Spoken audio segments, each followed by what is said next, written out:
CLion, a cross-platform IDE for C and C++. Download now. I'm going to talk about functional programming in C++.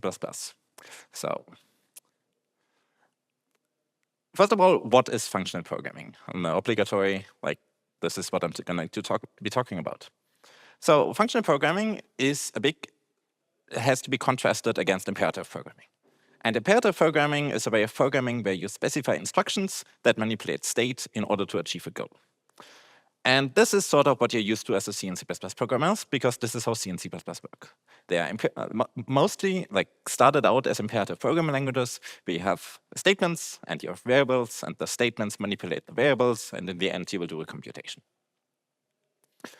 This is also how the CPU works, right? C is close to the hardware, the CPU is imperative, so C is imperative. That makes sense. For a non-technical example, an IKEA manual is a way of imperative programming. You have a list of steps that you need to do to assemble your furniture. So you follow these instructions, and in the end, you've got a piece of furniture and a bunch of screws left over, right? In contrast to imperative programming is declarative programming. In declarative program, you only specify the outcome. You say what you want, and then there is some sort of system that figures out how you best achieve it. And Haskell and Prolog are two declarative programming languages. Haskell is a functional one, and Prolog is a logical one. There you specify the outcome, and then, as we'll see, the system will figure out how to do it. This is also how a formal grammar works, right? So in a formal grammar, you have a bunch of productions that specify what constitute a valid word in the grammar, but it doesn't really say how to parse it, right? It just specifies what is valid. And then you've got a parser generator that turns that and figures out how to, some algorithm in order to parse it.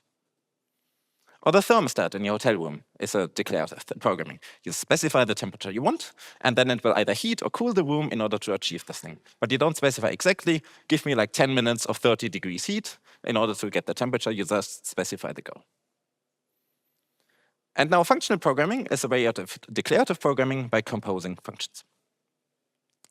So this is a piece of Haskell. Haskell is a functional programming language, and it looks a bit like this. So this is a definition of the faculty function. The faculty function takes an integer and returns an integer, and we then specify sort of rules, right? We say the faculty of 0 is 1, and the faculty of n is equal to the n times the faculty of n9 is 1. And there is no temporal relationships between those three lines. Those three lines can happen in any order in your program, and execution doesn't go from top to bottom. It simply matches the rules when computing it. Another example, this is a sort function.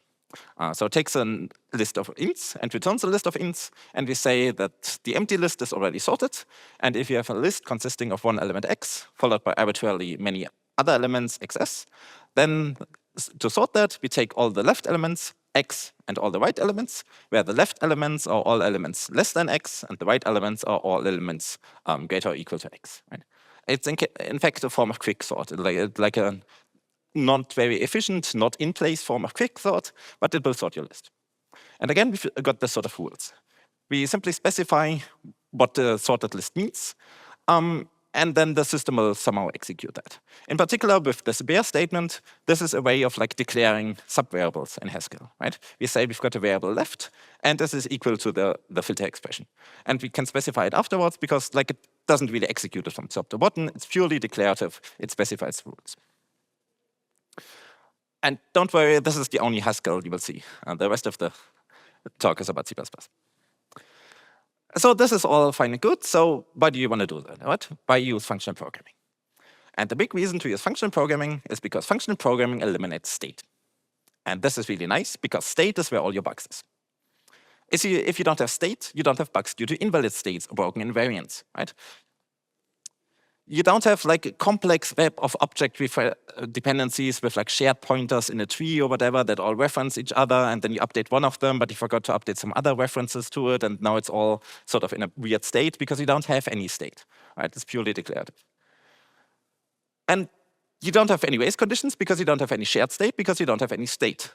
This also makes it trivial to parallelize, right? You can just take your thing that does something and split it up in chunks and parallelize it, and you don't have to worry about any shared state and things like that.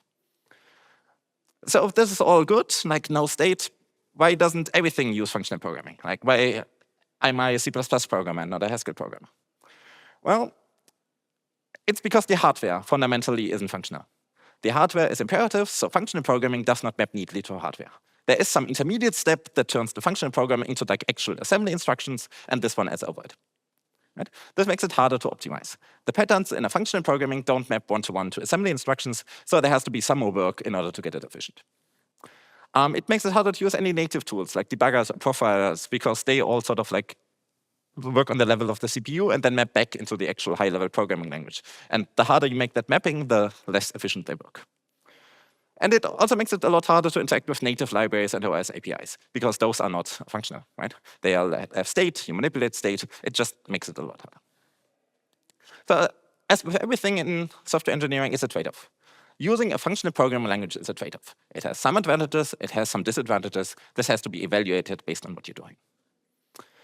However, this is a talk about functional programming in C++, and C++ isn't a pure functional programming language. Right? We don't need to use functional programming for everything. Right? We can only identify subproblems where functional programming makes sense and use it in there. And the big thing in the definition of functional programming is all about compositions. In functional programming, you compose functions. So how do you use functional programming in C++?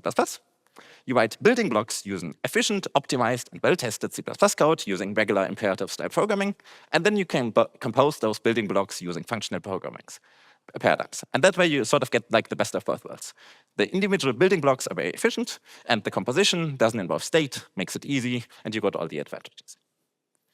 And so in this talk, we're going to look at three things, three compositions specifically. We're first going to spend a lot of time talking about composing algorithms, because this is where it really shines.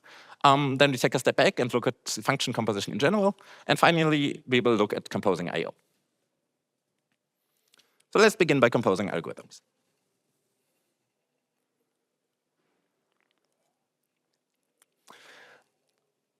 So I've brought a couple of lead code problems that are slightly simplified for the talk, and we're going to solve them.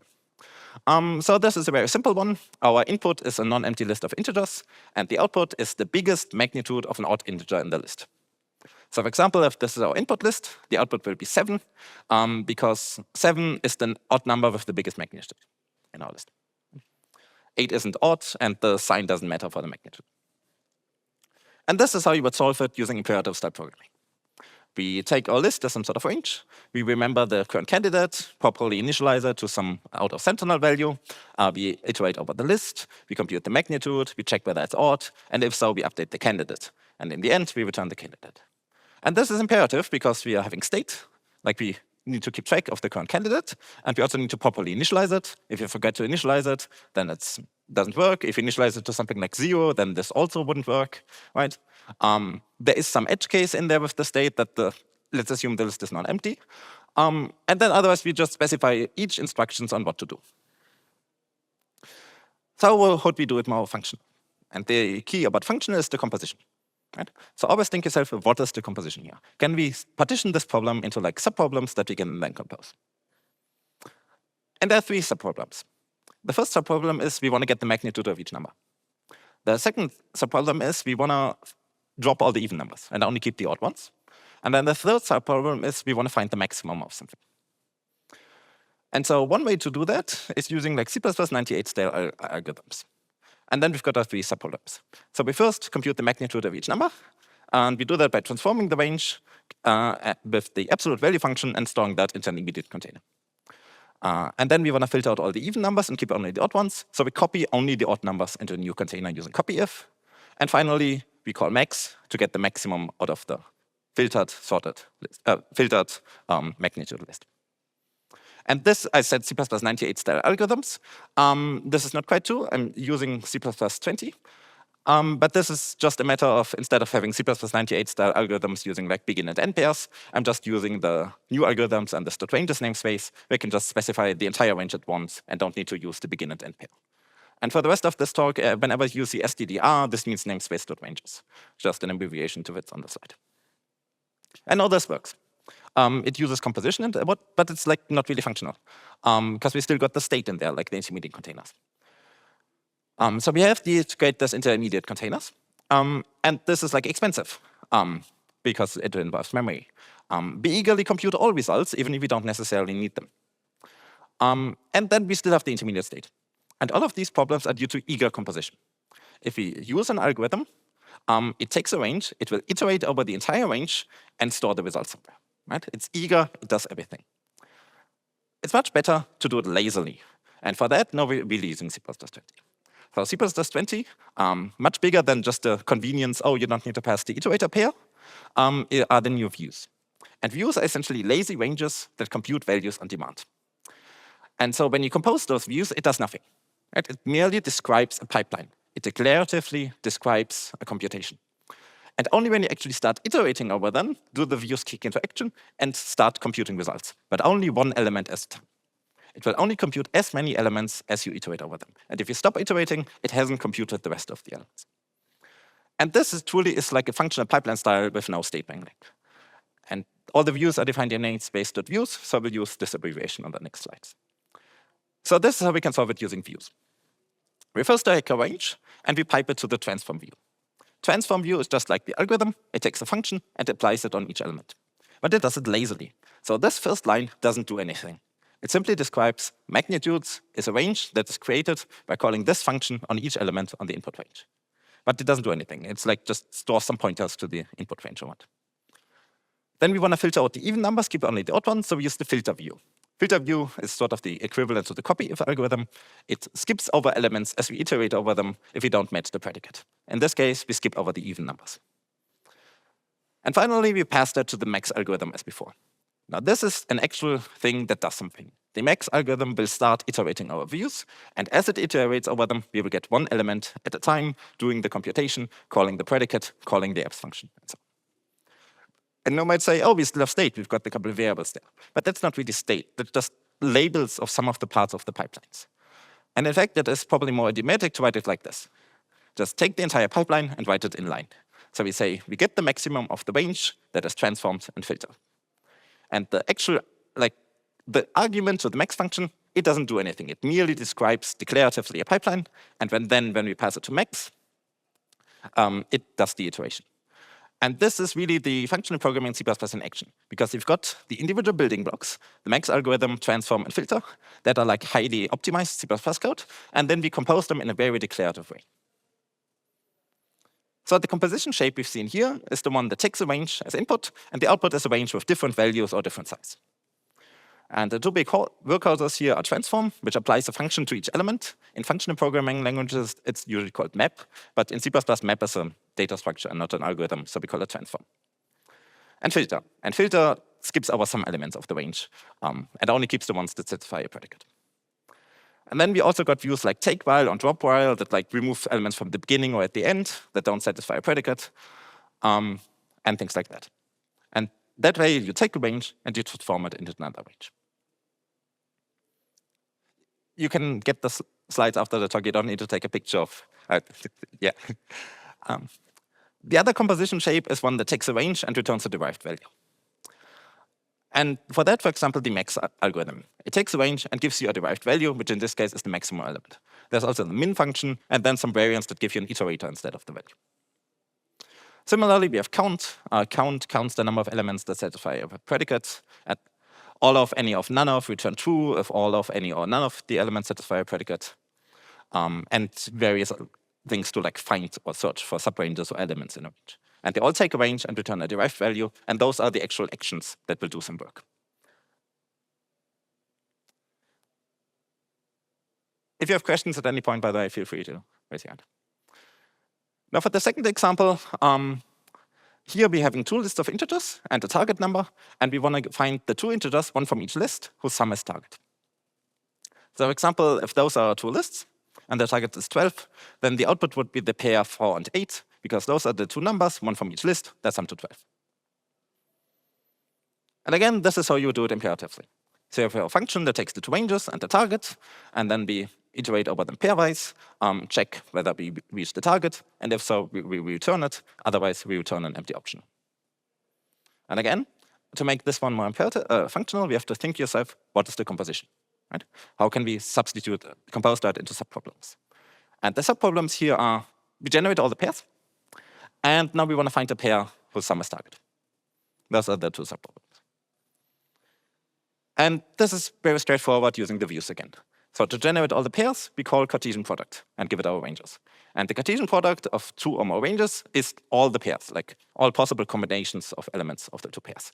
And again, this is lazily, so the first line doesn't do anything. Like it doesn't go ahead and do like a quadratic loop that allocates memory and stores it somewhere. It's lazy, it doesn't do anything. It simply says, hey, combinations is the Cartesian product of those 2 things. But it doesn't do any work. The actual work happens when we call findIf. FindIf is an algorithm. It goes ahead. It does iteration. So as we iterate over elements, it will generate all the pairs lazily on demand. Right? And in this case, we want to find elements until we reach the target number. And then in the final line, so findIf gives you an iterator to the appropriate pair, and then we just convert that into an option. This works. It's just a bit ugly. Right? The findIf in there, so we give it like a, so Cartesian product produces tuples, so we have to call get in the findIf to decompose that, and then it gives you an iterator, whereas we really want an optional of the thing. So I work at ThinkCell, and we really like this sort of declarative functional style programming. So we have our custom findIf algorithm. It's called find first if, and it has 2 changes. So the first thing is we've got this return element thing in there. So in this case, we say we want to find first if, but we want to return the value on none. And this will automatically give us an optional of the thing instead of an iterator, saves us the final line. And then the other thing is the predicate, instead of invoking that with a tuple, it will unroll the tuple and give it as individual elements, and then we can save ourselves the get. Yes.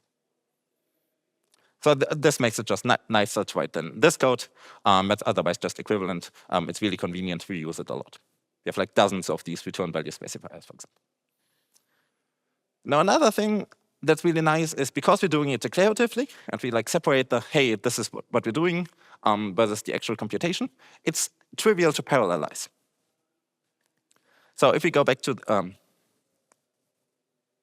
right, so if we go back to this code, it is really trivial to parallelize. All we need to do is say, hey, don't findIf sequentially, findIf parallel unsequenced. And this is a new addition to C++ 26. And this will do the search multi-threaded. So when you call it, it will split the input range into like multiple chunks and search each chunk in parallel on the CPU. And all we needed to do was add this one thing, right? Instead of calling findIf, we're calling findIf parallel unsequenced. And now our code is parallelized. And we get like the massive speed up that comes from that. And this is possible because we're doing it declaratively. We're merely describing what we want to do. And by specifying the execution policy, we can say, hey, please do it in parallel. This is really nice.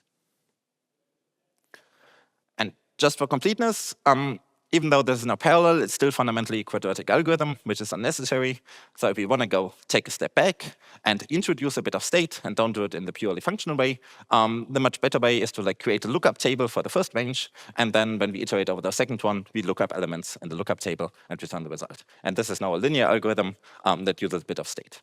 And this is what I mean by we don't have to do functional programming. We can use whatever idiom makes sense. And in this case, it's probably more efficient to create this lookup table to make it more efficient.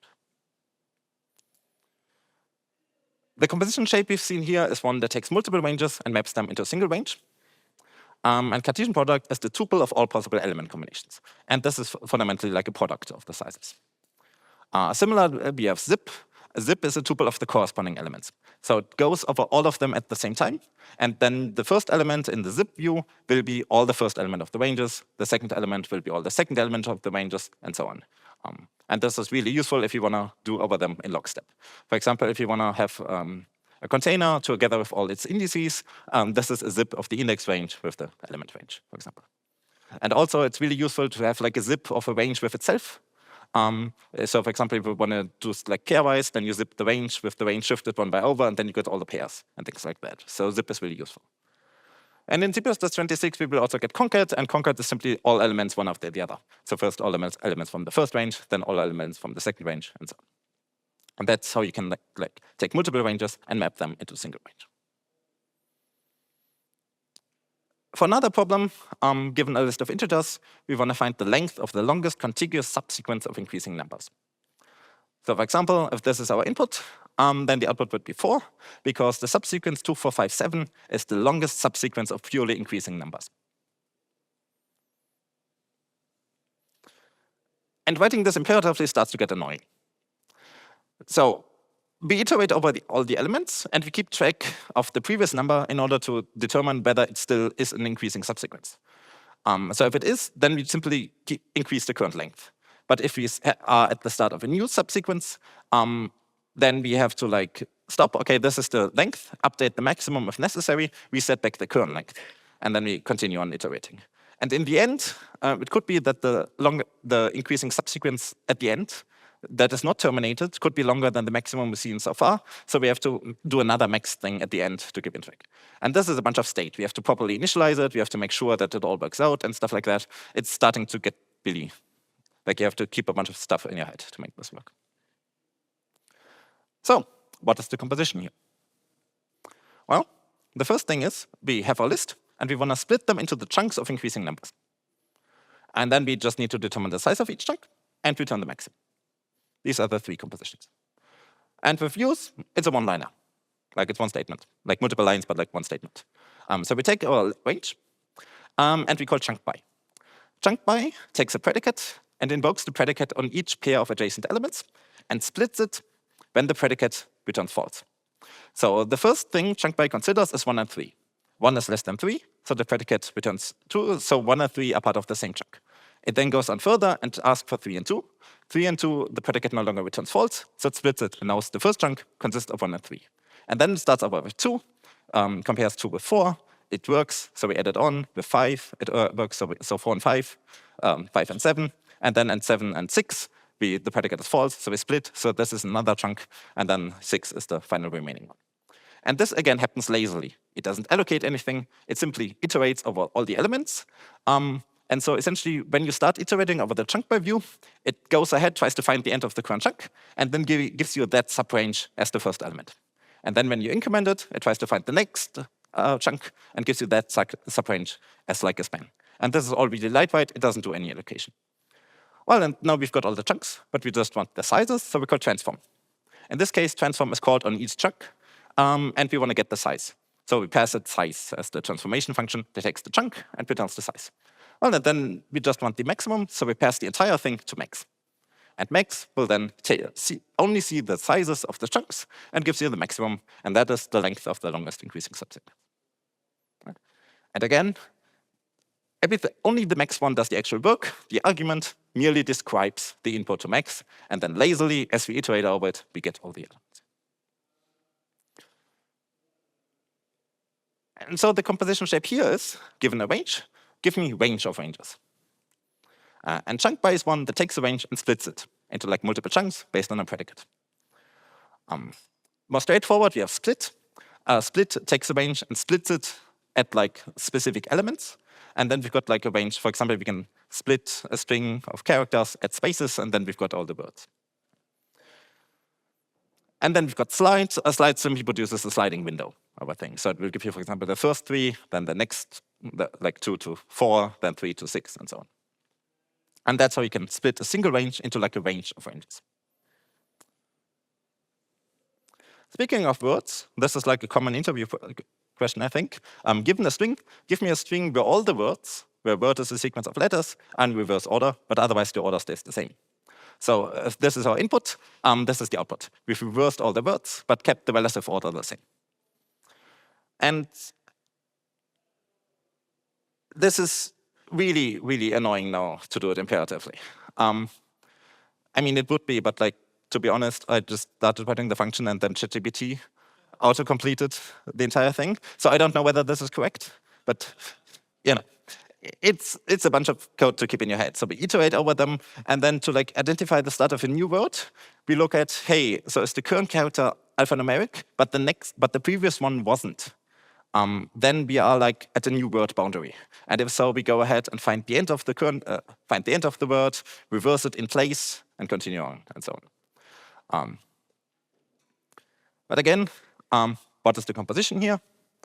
Well, first we get all the words, then we reverse each one of those chunks, and then we put them all back together. And this is just one straightforward pipeline. So we start with our string. And to identify the word boundaries, we again use chunk by. In this case, we can identify the boundary of a chunk by looking at the left and the right characters. And if the alphaness differs, then we're at a word boundary, right? So for example, the left one is an alphanumeric character, an alpha character, but the right one isn't. Then this is the end of the word. But if the left one isn't an alpha character, but the right one is, then we're at the start of the word. And this handles like punctuation and multiple spaces in a row, and is much better than just splitting on like space or something. But anyways, now we've got a list of words, and this is again really lazily. And then we want to transform each of them. So we call transform, we get each chunk, which is either a word or a non-word. And we identify that by looking at the first character. So if the first character is alpha, then all the other ones are 2, because that's what we chunked on. And if so, we want to reverse it. Otherwise, we return it unchanged. And then we're essentially done. It's just that now we've got a list of ranges, but we want to get a single range, so we call join. And join takes multiple ranges and joins them all one after the other. And then, up until this point, so up until the end of the join, we haven't really done anything, right? This is all declarative. We've merely described a pipeline completely lazily. And then the final thing too, this is an algorithm. It takes a range and eagerly converts it into a container. And this is the one with the actual loop. This drives the entire pipeline. And in the end, we will have a string with our query results. Now, this is really nice code.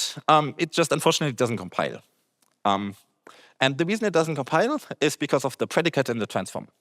So we either return the chunk piped into a reverse, or the chunk is unchanged. And reverse is another view. It doesn't modify the chunk in place. So if the if condition is true, we return a reverse view of a chunk. Otherwise, we return a chunk itself. And those are different types, right? So it doesn't compile because they're different types. One way to fix that is to say, OK, we make it the same type by eagerly converting each chunk into a string. And now in the middle of the pipeline, we eagerly create a string that is already correct. And this is then later joined together with the rest. And this compiles, but it's like inefficient because we now have like intermediate allocations in there in order to create the strings. But unfortunately, this is the best we can do with like standard C++ facilities.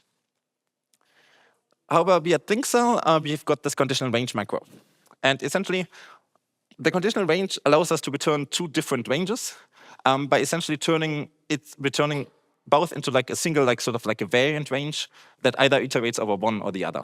And this avoids the like intermediate allocation in there at the cost of like an additional branch in the iterator operations. But in this case, the iterator type itself would be the same, so it would just all work out optimized. I plan on proposing that eventually in the C++ 29 timeframe because it's like really convenient. Oh, and the reason it's macro is so we get the laziness of the thing. It's not necessary here, but like that just an aside. The general composition shape I want you to take away from this problem is the one where we have a range of ranges, and then the output is a single range. And for that, the most straightforward one is join. Join is sort of the opposite of split. It takes a range of ranges and flattens it out into a single range with all the elements one after the other. There's also join with which just inserts a separator in between the individual ranges. And that's how you can take a range of ranges and join them back together. Finally, for the final problem, I want you to consider this one. The input is a threshold number x, and the output should be the smallest Fibonacci number that is greater than x. So for example, if the input is 9, then the output should be 13, because the 6th Fibonacci number is 8, and the 7th Fibonacci number is 13, so 13 is the smallest Fibonacci number greater than 9. I'm going to skip over the imperative problem and directly focus on the composition. What is the composition here? Well, we want to get all the Fibonacci numbers, and then we want to find the first one that is greater than x. And the most basic check. So let's say we solved the first problem. So all Fibonacci numbers contains all the Fibonacci numbers. And then the second one is simply find f, because we know it's like an increasing number, and then the first time we find the predicate that returns true, this is the smallest one bigger than it. And we can unconditionally dereference the iterator because we always know it to exist. Now, how do we get all the Fibonacci numbers? For example, like this. So we call iota. Iota is a view that simply generates all numbers beginning at that one. So iota from 0 is the 0, 1, 2, 3, and so on until infinity or integer overflow. And then we transform each of them by calling the Fibonacci function. And this sort of maps the Fibonacci, calls the Fibonacci number for each number, and gives you a range of Fibonacci numbers. And that's how we got all the Fibonacci numbers. And because this is views, this is entirely lazy. So even though I've called this thing all the Fibonacci numbers, it doesn't actually do anything. It simply describes how you get all the Fibonacci numbers. And then we will only compute as many Fibonacci numbers as are necessary until we find one that's bigger than the maximum. And this is like the big advantage of doing things lazily. We can sort of deal with like infinity, right? Because there are infinitely many, so we can just declaratively describe how you get them. And then findif will start iterating over them, and we will only compute as many Fibonacci numbers as we want. So how do we implement fib? Keeping it purely functional, this is like a sort of like a Haskell-style functional definition of fib, which simply follows the mathematical definition. So the Fibonacci number 0 or 1 is 0 or 1. Otherwise, it's the sum of the previous ones. And this is like wildly inefficient, right? Because it has like exponential one term. But we don't need to do functional programming for that, right? We are C++, we can just use state. So we can just write the linear solution that keeps track of the last two and keeps iterating over them. And I'm just using iota 0 or n to be fancy instead of the for loop from 0 to n. And this works. It's still not the most efficient way to compute Fibonacci numbers, but I didn't want to throw the like matrix exponentiation trick to get the Fibonacci numbers. However, one big problem is we're first calling fib of 0, and then we're calling fib of 1, and then we're calling fib of 2, and then we're calling fib of 3. And while we're doing that, so while we compute fib of 3, we recompute fib of 0, fib of 1, and fib of 2. So it's still the iota to transform a fib is wildly inefficient still, because we're like having to restart from scratch on every iteration. Which would be much better if we could sort of like remember all the previous work and only get them on demand. And this is possible using coroutines and generators. So we can directly write a generator that gives us all Fibonacci numbers by writing a function that returns the generator. And then we can repeatedly yield all the values.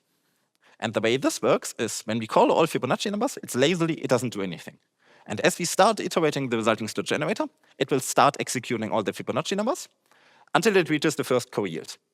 And then it will yield 0 in this case, pause execution, go back to the caller, and pass and the findif will now have the 0. If this doesn't match, it will increment the iterator of the generator. This will go back to the co-yield statement and sort of resume execution from the last time we were there. So we will transparently go ahead, compute the next Fibonacci number, go back to the co-yield statement because it's an infinite loop, yield that one out to find. Find will then process the next Fibonacci number. If it doesn't work, we call increment again, go back to the co-yield statement, simply transparently resume from where we left off and continue. And this is like really, really nice.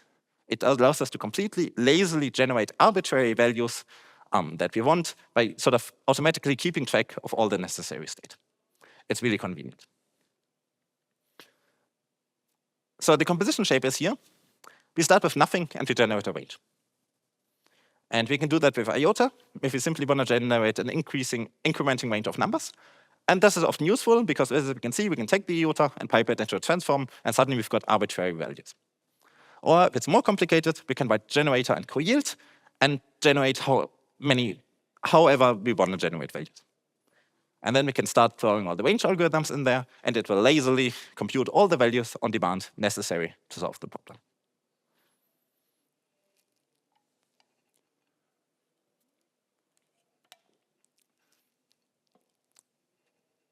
Now at this point, I'm going to do a quick little detour into something we discovered at the last C++ committee meeting, or rather rediscovered. So this is a quote from the standard. It's the requirements on ranges.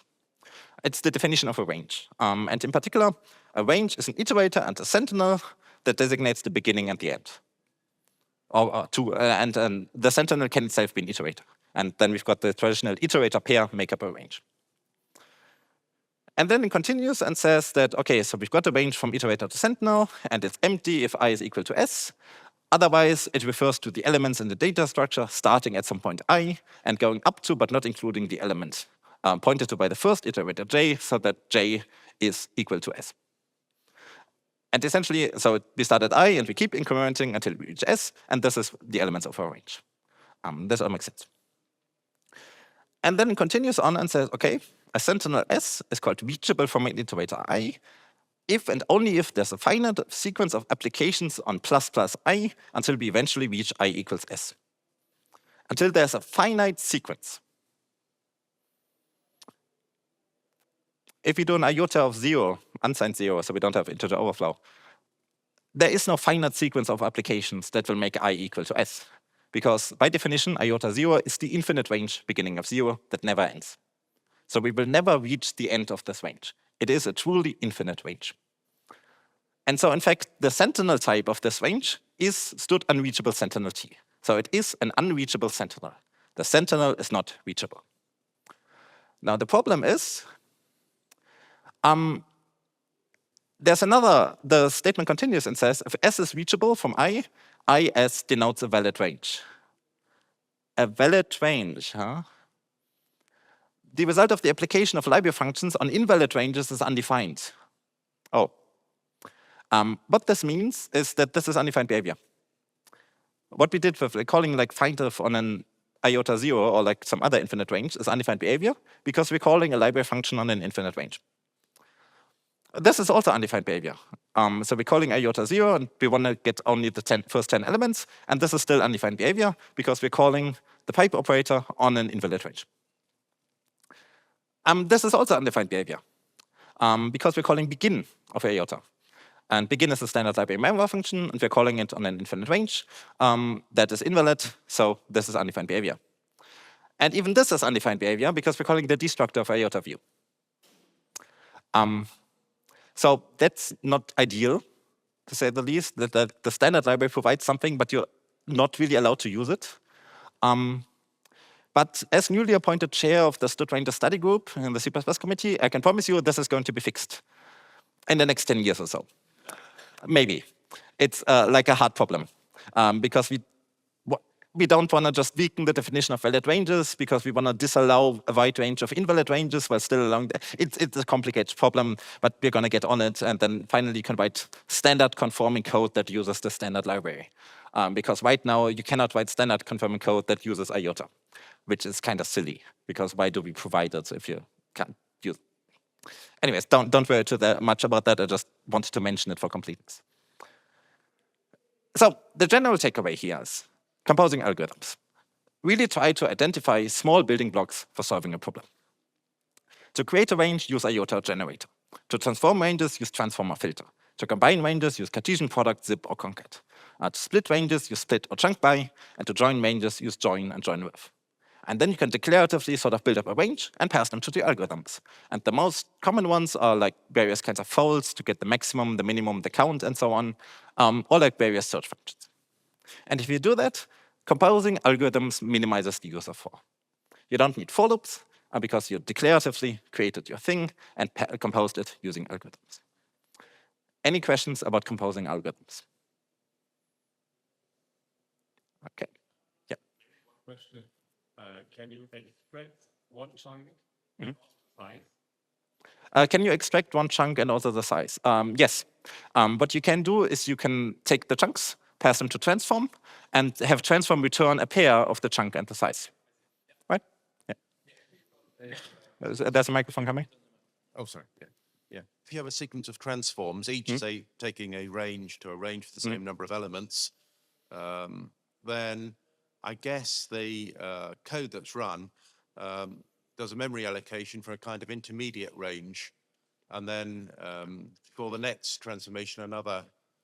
So after the next transform, another. So I think in Haskell they call it deforestation is needed, so that you can have a single loop rather than multiple loops. I don't think the compilers at the moment, for my experiments, actually do that kind of optimization. So if you just have like a transform of a transform of a transform, where each one, let's say the first one returns I, and then you square it, and then you double it or whatever, and then this is just nothing. But if you have a transform that creates a range of ranges, and then you want to continue on, and then you want to shuffle it, yes.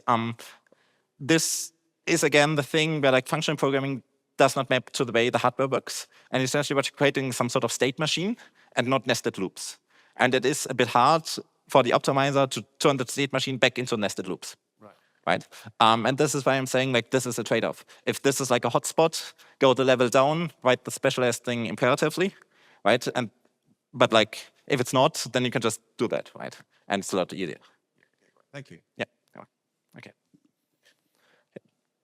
So let's take a step back and look at composing functions in general. So this is a function adapted from our code base. So we have a function unsubscribe from mailing list. It takes a user ID. It looks up the user. It gets its email. And then it removes it from the subscriber list. And this is a composition of functions. We're taking a user ID, we're turning it into a user, we're turning it into an email, and then we're doing something. Right? This is very straightforward function composition. The only sort of annoying thing is you have to read it from the inside out, except the member access that goes left to right. So the reading order is a bit all over the place. But like this is just the syntax, right? This is a composition of functions. But it is only straightforward because none of those steps can fail. Right? If any of the intermediate functions can fail, this gets more tricky. So let's suppose that lookup user returns an optional t, which is a thing that either holds a t or is empty. And this makes sense because what if the user ID isn't valid? Then we don't have a user to look up, right? And so lookup user really has to model this like failure state. So it can either return a user or it returns nothing in case there is no user. And then the composition gets more annoying because now lookup user gives us an optional. So we have to check, do we have the optional? And if so, then we get the email and remove it. Otherwise, we do nothing. And now sort of the composition chain is still there. So we start with user ID. This gets turned into a user or nothing. And then this sort of gets turned into an email nothing. And if we then have an email, then we remove it. But sort of like less obvious with the effect there. But we can model it more directly, right? The problem is giving an optional user, how do I get an optional email? And then we can sort of keep it in the composition chain, because then we have an email or nothing. And then we can further process the email or nothing. And the way to do that is, for example, using the turn operator. So this turns a user, an optional user, into an optional email. If we have one, then we access the email, turn that into an optional. Otherwise, we keep the empty optional. And this is such a common idiom. There's a member function on optional that does it. It calls transform. Because just like a range transform, it transforms the value contained in the optional. And this is sort of the abbreviated definition. It takes a function f, which takes a t. So for optional t, f takes a t, and it returns a u, using exactly the ternary operator. And then we can simply say, hey, given our optional user, transform that using the member to pointer to get the email, and then we've got an optional email. So now we've got the optional email. Given an optional email, how do I conditionally invoke remove from the subscriber list? Well, with the if statement, right? So if we have an email, remove it from the subscriber list. But we can also sort of keep it using transform and say, hey, transform the email, then we get the email, and the transformation we're doing is the action that removes it from the subscriber list. And this doesn't compile because this would create an optional void, but optional void doesn't exist. So we have to use like monostate. And monostate is just an empty type that is sort of like void, but we can store it in an optional. And then we can sort of keep the composition really obvious all the way. So we call lookup user. This gives us a user nothing. We transform it. This gives us an email or nothing. And then we transform it to sort of conditionally execute the action. And this is a declarative way. You don't necessarily need to find it nicer than the way we wrote it before. This is just here for like demonstration purposes. But this is a fully declarative way because we declaratively describe how to process the pipeline. And the declarative thing is here that the optionalness is sort of modeled through, but we don't have any if statement in there. It's just that the transformation functions aren't necessarily invoked. Right? So it's just a declarative pipeline that describes how we transform the user ID into the action removing it from the subscriber list. Now, what if not every user has an email address? So some users didn't provide one, and then the email address itself is optional. Well, when we then call transform, we get an optional of an email. Right? So we sort of need two ifs. First of all, we have a user, and then the second one, this user also has an email. And then we need double stars to get the email out of there. And this is really annoying. Like we don't really want an optional email, we want an optional email. Because we don't need to distinguish between the failure case we didn't have a user and the failure case we had a user, but that user didn't have an email. So we could write a function that flattens a nested optional. And let's call it join. Right? It takes an optional t and returns an optional t by collapsing the two failure states into one. And then we can write it like this. And now we actually get the optional email. But this is a bit silly. It would be much better to not actually create the optional t in the first place. And for that, instead of calling transform, we call another member function on optional, and then. And then similar to transform, but whereas transform, the signature was T to U, the signature of and then is T to optional U. So we're giving and then a function that can itself return another optional. And because it does that, we don't need to wrap the result in another optional, right? We can simply return the result or nullout. And this avoids the double nesting. And then we can just, no pun intended, write user and then user email. And this means the pipeline looks like this. So we look up the user, and then we get the email, and then we do a transform. And now there's a nice benefit in here. We know that all the operations on transform, they itself don't introduce additional failures, because otherwise this wouldn't compile, right? Only the ones with and then are in turn the ones that introduce additional failure cases. And this makes it obvious where all the nulls are coming from. The transform cannot create nulls, only the and then. Okay. So this is maybe one advantage. Now, what if a user can have multiple email addresses, right? So instead of a single email, we have a vector of emails. Well, then when we call transform, we get an optional of a vector of email. And then we have to do an if and a for to properly subscribe them all, unsubscribe them all. And again, this is a bit annoying because we've got this like nested thing, and would be much better because we don't really need to distinguish between user wasn't there or user didn't have any emails, right? We want to flatten that out. And this is possible in C++26 because in C++26, optional itself becomes a range. It's a range of 0 or 1 element, which means we can use all the range algorithms. So when we create our optional of vector of emails, this is a range of ranges. And to flatten a range of ranges, we can call join. And calling join on it, if the optional was empty, this will be an empty range. But if the optional was not empty, it will give us all the elements. So this will flatten it. And then we can call for each of all of them to remove them. And because optional t is a range, we can keep using the range functions. So instead of calling .transform, we can call the transform view. Right? Has the same effect. Right? I just use the range function's consistency, and now we have like a single pipeline that takes a user, transform it into emails, flattens it out, and then we process them all in the for each loop. And again, we're doing a transform, and then we flatten it, and this is a bit annoying. It would be much better if we like sort of didn't create the extra nesting in there in the first place. So there's a proposal in the pipeline, probably for C++29, of something called transform join, which is a transform that is already flattened. And this can then be in principle further optimized and sort of avoids the flattening that we needed to do. And again, in other program languages, this is called flat map because it's a map operation that flattens. But in C++, again, flat map is a data structure. So we can't use the name flat map. Now, what if the user ID are always valid, but we have to look it up in a database, and the database might not be accessible at the moment, right? So this may throw a database error. And in this case, let's say we just want to log the error, and then we try it later and hope the database is up by then. And again, there's a composition in here. We are sort of like composing different functions. But we've got the try-catch. And to do a functional style composition, we need values. Right? Composition requires some sort of values. So we have to turn the exception into a value. And the way to do that is expected.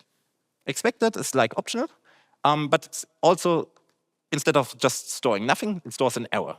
So an expected TE either holds a T, the value, or an E, which is its error. And so let's say lookup user is changed to use expected instead of exceptions. So it returns either the user or a DB error. And then we can write code like this. So we look up the user. If we have it, we remove it. Otherwise, we log the error and we try it later. And now we're again having a composition chain. We start up with a user ID. We turn that into a user or a DB error. We turn that into an email or a DB error. And then we execute an action. And just like before, this is sort of like opaque. The composition chain is a bit of opaque with all the if statements.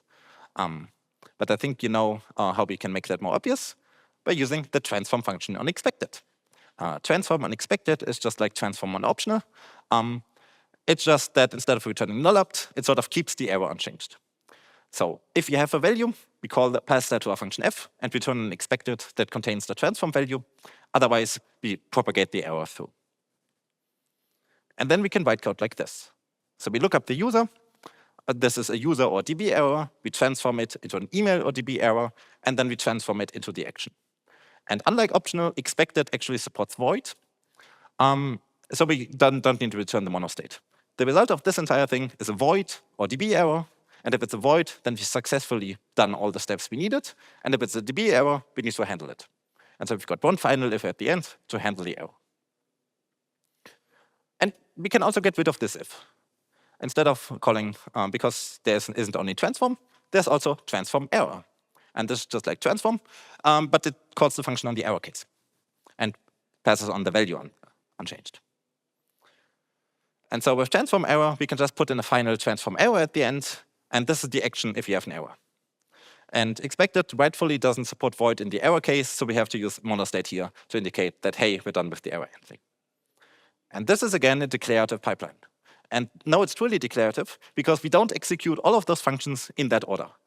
Like, if lookup user returns the DB error, we don't execute the first two transform and only the final transform error. But if it has a value, then we will never execute the transform error and only the first two. Right? This isn't a sequence of statements. This is a pipeline, and we describe how data flows through that pipeline. Again, you might not necessarily like this style. I'm just using it to demonstrate. Now, what if we also need to do a lookup for the email, and this can in turn fail? Well, then we've got the same problem with optional. Instead of having an then we get like an expected of an expected, and then we've got two ifs to have handled the two different errors. And again, this is kind of silly because we don't really care which database lookup failed. We can merge them together. So we can, again, write a function join that takes an expected of an expected, notably the same error. So we can only join it if it's the same error type. And this will then flatten it out. But just as before, it's much better to not create the nested thing in the first place. So we can just call and then, which takes a function that already returns unexpected and returns it true. And yes, this is getting a bit repetitive. I have a point there. And so the final pipeline then looks like this. So instead of calling transform to get the email, we call and then. And this, again, has the obvious benefit that we can clearly see which step can fail. Only the ones where we call and then. The transform ones don't introduce additional failure cases. Only the and then. So compared to exceptions, this makes it obvious which operation can sort of throw. Right? It's the one we have to use with and then. Now, one thing that's not quite nice is if this fails, then the entire thing sort of returns an expected in its error case, where the error is monostate due to the transform error. But it might be nicer if it instead, if we could return it like unexpected, if we can turn the failure into success, because we sort of handled the error case. So we want to turn that into success. Well, for that, we sort of need a variant of transform error that allows us to return an expected that is now in the success state. But we can't return it from transform error because this would then again create sort of the nesting. Right? So if we call, this is the point that I understand. So the result of this entire thing is an expected of void and monostate, but it's still in the error case. And we don't want it in the error case. Right? So we want to say, hey, I succeeded. Return explicit success. But if we call it with transform error, then we've got the nested thing, which is annoying. So we want to flatten it out. Or rather, we don't want to create this nesting in the first place. So the better way to handle it is using or else. And or else is the transform error equivalent for and then, so to speak, right? It takes the error function that in itself returns unexpected. So we can avoid the nesting. This is the and then for the error case. Why it's called entirely different, I don't know. But it's sort of the same thing, just on the different parameter. And so by using or else, we can turn our expected of void and DB error in the error case into an expected that has handled the error and is now in the success state. So now our expected after we handled the error, it is in the success state and not in the failure state. And we know that at this point, after the or else, because we've handled the error, it can never be in the failure state, right? Because we handled all the errors. So monostate isn't really the right return type. We want to indicate, hey, errors are now impossible. So it's much better to use a proposed type called no return T. So what is no return T? No return and monostate, they're sort of similar. Right? They're both sort of empty types. But monostate is one that has a single value. All instances of monostate are equal. It's only a single value. Whereas no return t is a type that has 0 values. You cannot create an object of type no return t. Right? Logically, monostate corresponds to the empty tuple. It doesn't do anything. Whereas no return t corresponds to an empty variant. There is no alternative in the variant, so you cannot construct this variant. It is like a type without values. Whereas monostate is the return type of a function that does nothing. No return t is logically the return type of abort. Right? Abort never returns, so it doesn't return a value. Right? It returns no return because no return doesn't have any values. And so when we've got an expected of a t on a monostate, this is isomorphic to an optional t because the error case doesn't store any data. So we simply have a t that might not be there. This is an optional t. Whereas an expected of a t and a no return t is isomorphic to t. It either stores a t or a no return, but the no return doesn't have any values, so it can never store a no return, which means it is always a t. So when we have the case where, okay, we handled all the errors are now impossible, then we can use or else with no return t to indicate that, hey, all the errors are handled, and then we return something that is logically a t again. Right? And this type, no return t, is not yet in the standard, it's proposed. And actually the proposal goes ahead and actually turns like the type of no return functions into no return t, so we can model that in the type system. Because C++ uses void for both of these. But they're like wildly different types. Like in the left case, void means this function returns without any values. And then the second case, void means this function can never return. Right? And so having that in the type system makes it really useful. And like in type theory, monostate is the top type, whereas no return t is the bottom type. And this is in a graph of implicit conversions. Because you can say that, hey, because no return t doesn't have any value, you can sort of define an implicit conversion from no return t to any other type. Because you can never have a no return t. So it might as well be implicitly convertible to anything. And so you can have stuff like, okay, one if returns an int, and the else branch returns a no return t, and this is fine because the else branch will never return. Right? And this is where the terminology comes from, just an aside. Now, this was expected, but I have to mention, expected requires the same error type. Otherwise, the composition doesn't work. This is a bit unfortunate. So for example, if you have a function query value that takes a t key and can fail with a db error, and parse value that takes a string and can fail with a parse error, then you cannot compose them. They're just incompatible. This is really annoying. First of all, the question is, what is the error type of the composition? Well, it would be a variant of either the b error or the parse error. But and then doesn't compile, unfortunately. So what you would need to do is you have to explicitly cast that into the return type if you want to do the composition. And this is really unfortunate. But now it works.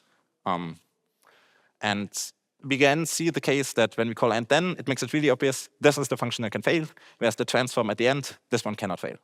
So the errors are still there, it's just slightly annoying to work with. So it would be much better if the expected was actually variadic, so it can either fail with a t and like one of multiple errors, and then when you compose them, you will just accumulate more and more different error types into the expected and have this all work. But this is unfortunately not what we got. And this is what sort of makes using expected a bit awkward in C++. But the general takeaway I want you from this section is that like composing functions is very straightforward unless you introduce failures. And then you have to look towards optional and expected to compose them. And in this case, you have to compose them using either like transform or and then. So transform is used to process values, and then is to process values with another function that can itself fail. There's transform error is used to process errors, and with or else you can process errors in functions that can itself return errors or turn it back into success. And unfortunately, this is still a bit awkward. It's like really annoying to like mix different kinds of failures on the optional list. For example, even though optional t and expected of t and monostate are sort of the same thing, they don't interoperate at all. Right? So I have to like consistently pick one or the other. And this is a bit of a rough edges. But if you do that, we can write declarative pipelines without using if. Right? Because we just have the transform pipelines and sort of all the ifs, all the control flow is in a way. Questions at this point?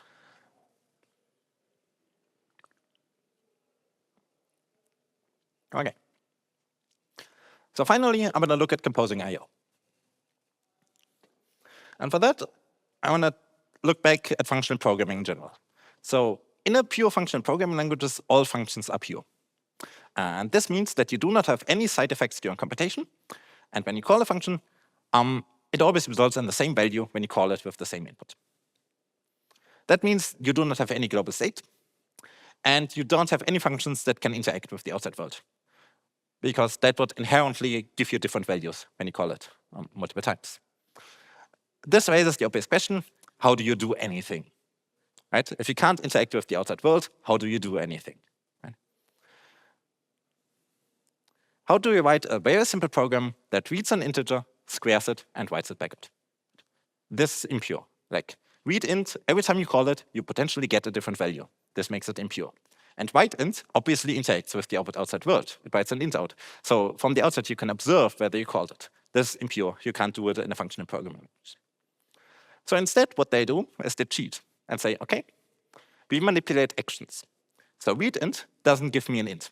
It gives me something called, let's call it an I/O action of an int. And this is the action that represents reading an integer. And this makes it a pure function, because every time you call read int, you get the same action, the action that reads an integer. Executing that action is impure, but let's not worry about it. And similarly, write int returns an action that writes that specific integer. So every time you call it with the same value, you get the same action.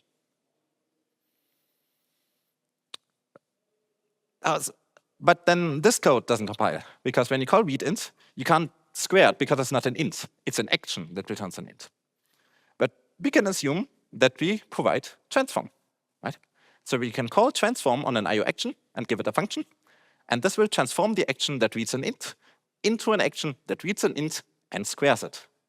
And so when we execute that action, we will get the int, have it inside our function, can return the square, and turn the result back into an action. And similarly, we also have and then to compose it with another action. And this avoids the I/O action of I/O action that transform would get you. And the result is an action that will read an int, square it, and write an int. But it is an action, and this makes it pure. Every time you call read and write square, you will get the same action. So we have written a completely pure function that does what we want. And then the only impure part is the actual running of this action. This is the one that does the I/O. This is the one that calls all the functions, and this is the one with side effects. So if you're in a pure functional programming language, you sort of pretend that the main function doesn't exist. Right?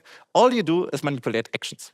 And then you return an action, and after your program has finished executing, the actual execution happens of the action that you just composed. This is the import thing. This does all the side effects. And this is like a neat hack.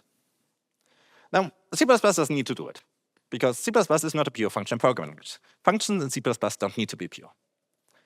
But like, it's still a good idea to separate I/O from computation. Right? So if you have a pure function that takes an input, produces an output, and doesn't do any I/O, this makes it much easier to test, much easier to swap out input and output procedures.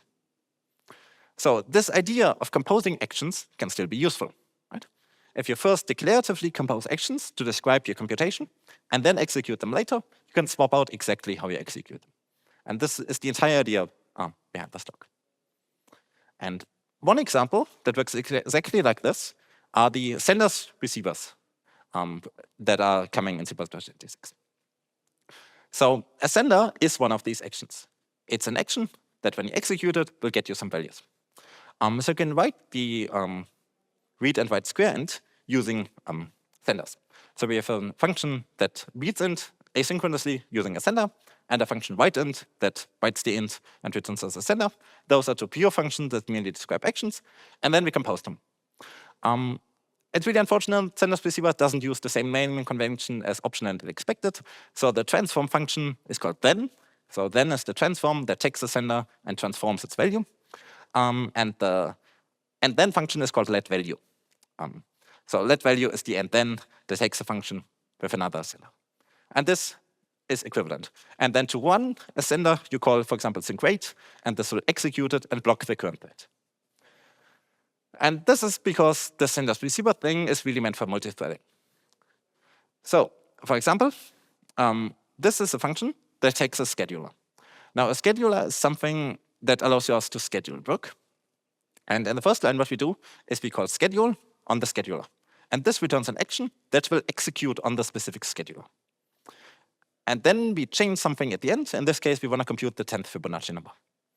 And now the entire first line describes an action that will compute the 10th Fibonacci number on the given scheduler. And this is, again, purely declarative. It merely describes the action. We then describe another action that, again, schedules some other work on the scheduler. But this time, we want to check whether something is prime. And now we've got our two actions. We combine them into one action using when all.